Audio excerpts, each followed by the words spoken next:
I'm Stan Ellsworth. You might have heard me talking about history on American Ride. But today, I want to talk about the United States Constitution, how it came to be, why it came to be, and what makes the United States Constitution a revolutionary document even today. So throttle up, baby. Let's hear the story.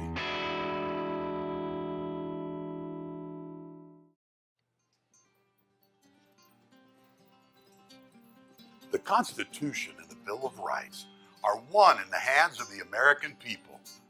They create a balance between the rights of the citizen and the powers of government.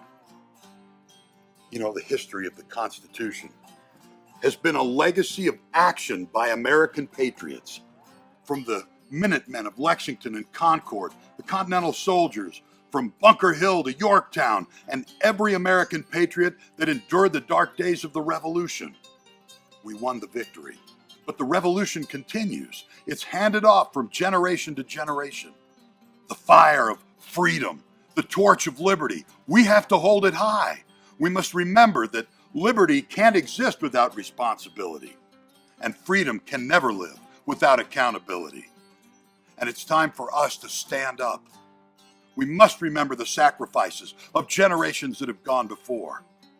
If you've walked among the headstones at the cemetery at Gettysburg, or at Normandy, or in the Pacific, then you understand the sacrifices that have been made. And you feel the responsibility that we have to keep the faith with the generations that have gone before. And you have to ask yourself, what can I do? What can I do to ensure that this government, that these freedoms, these liberties, stay alive and I can hand them down to my children? The first thing we all can do is be actively involved in the political process. You've got to get out and vote. You need to attend your caucus meetings. Let your voice be heard. But what can we do right now?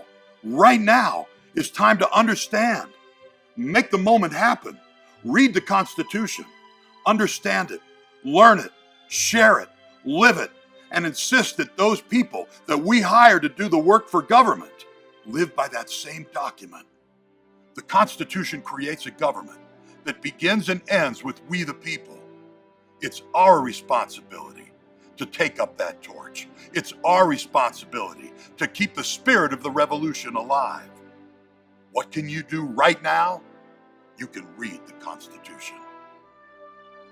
We'll see you next time when we talk about how you and I as citizens can be more fully engaged in the government that we have. Subscribe now. It's history with attitude and the American story with an edge.